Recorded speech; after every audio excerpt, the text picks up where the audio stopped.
what do I want people to know? I mean, it's that anyone can get lung cancer and that no one deserves it. And I think historically the images have been just about the connection with smoking.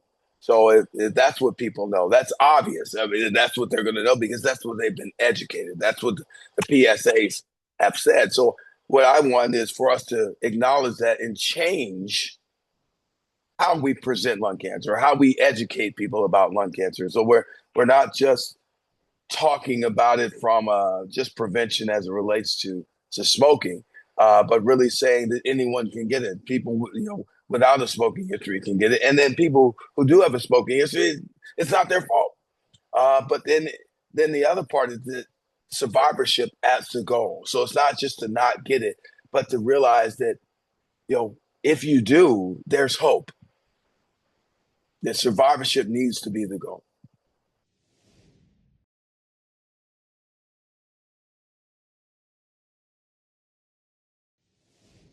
Mm.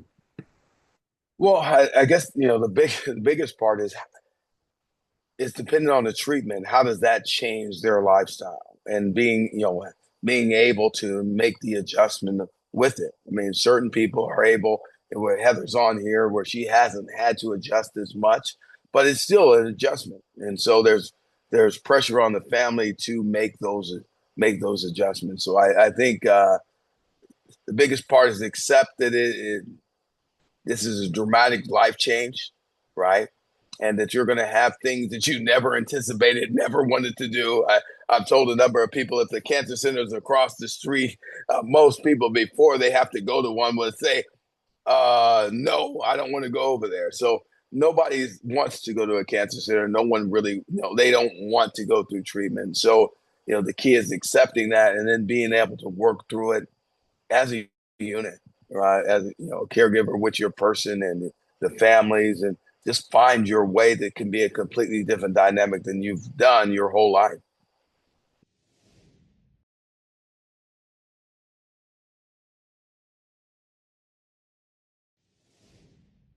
I think it's you have different people in your life, so I'll definitely say that there are some folks that are amazing, but for them to go to an appointment it is completely overwhelming, and it makes it where they're not the best support in terms of that. So I think there's naturally kind of a changeover in terms of who can be with you, because you need somebody that goes with you to the appointments and makes sure that they're there and supporting as you're getting information. That now you have somebody that you can, kind of talk about things with that can help you look up terms and go through it. I mean, like the idea of knowing what's best for you, knowing the best treatment option. I mean, how do you know that when you just got diagnosed? So having somebody that where you guys can do some research together and find out and really understand why something is the best thing for you. So I get again. So what I'll say is there are people that can be close to you, and then other people that you just have to make sure you update, and they need to find where they can be supportive, right? Based on the person that's going through it, not just what they want, but really think about what their person needs.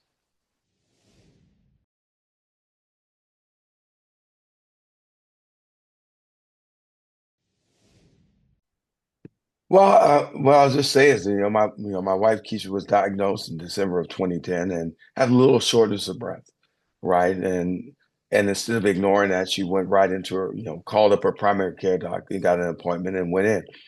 And so I'll say number one, if you're feeling like there's something that's wrong, it's critically important that you go and get it checked out.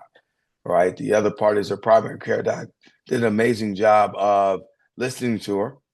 Right. And that was because she made it clear of exactly what was going on. So again, make sure you get checked and then make sure it's clear what you have going on. He responded, got a chest x-ray, came back, she had a mass in the left lung. And and then as a primary care doc, I mean, he really, we have to give our primary care docs more credit. I mean, he ended up setting up the biopsy. Unfortunately, we confirmed that it was cancer with the biopsy, and it was lung cancer. And then even coordinated the PET scan before we had our first oncology appointment. So stage 4 lung cancer. But even though those are terrible diagnoses, the support of a person that recognized the urgency of getting those things done was critical, right? And so I can appreciate that within this journey. And then also January 2011, my wife was tested biomarker testing. I know Heather's going to be on here in a second. She's benefited from targeted therapy that comes from biomarker testing and identifying that mutation. So January 2011, I'm saying that because it makes it clear. I mean, the hope that was targeted therapy, that the possibilities, they already knew that in 2011. So now it's 2026, which is absolutely crazy. And we have validated that with every person that is benefiting, every person that's living longer and living better, uh, based on what happened then. So when somebody asks, is there hope? Yes, there's hope. And it's not just that research matters, but that research is working and we're continuing to learn from the past, right? Which is why we have more targeted therapies, more treatment options than ever before. You know, in certain regards, you say more than triple what we had, say, 10 years ago. So the people, it's not just the meds, not just the treatments. What we're talking about is lives, and that is people living longer and living better.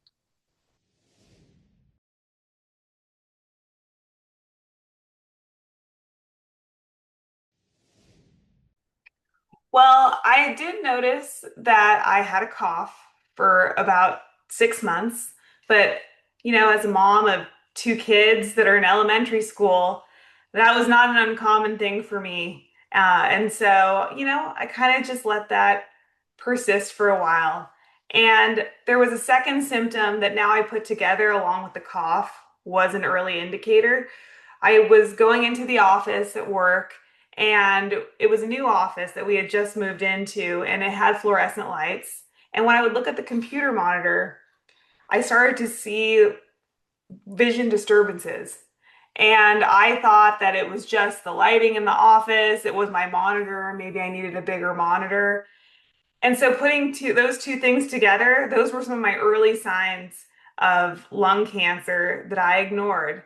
And one thing I will say, my cough wasn't that bad. And, it was just persistent.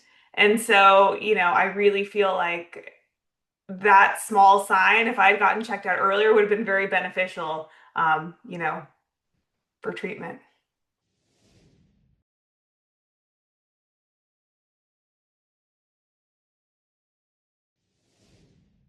Well, when I went to finally get checked out as to, after the PET scan, and I found out that I did indeed have cancer, I went to City of Hope, which is an amazing facility.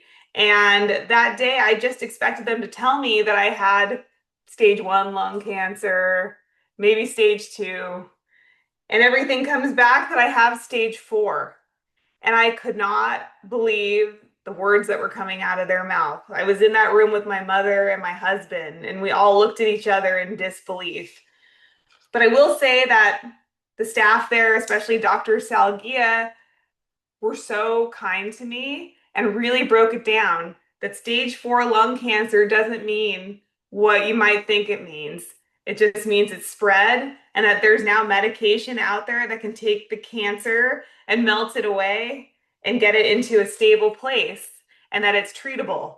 I never knew that that was a possibility. So, on the very first day I was there, I was really grateful to get that information because it really put my mind at ease.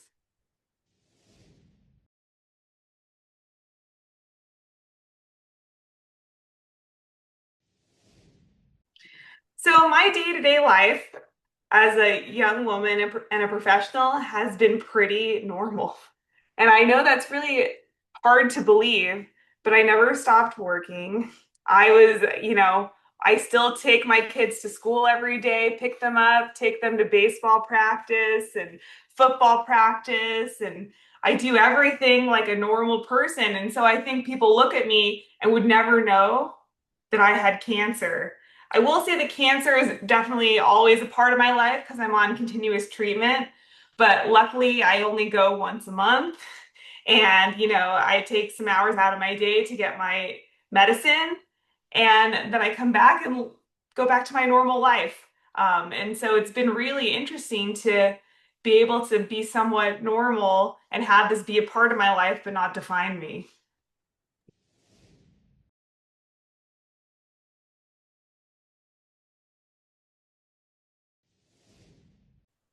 Oh, I think that if you are ignoring symptoms, it's very easy to do.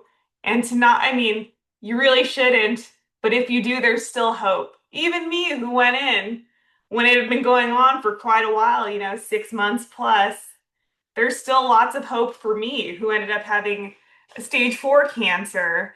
And I will say that, seeking out treatment is super important. Trusting your doctors is super important. And, when I went to City of Hope, they really looked at my profile, which is what Chris was speaking about, the biomarker, and identified exactly what my mutation was and knew what the best treatment plan for me would be. And for me, that was Rybrevant. And Rybrevant has absolutely saved my life. And my cancer has no evidence of progression. And, it's just been a game changer for me. And the outlook is bright. There's a lot of hope out there. Right now I'm getting an infusion version of Rybrevant, but next month I'm switching to a subcutaneous version of it that will take 5 minutes rather than a few hours.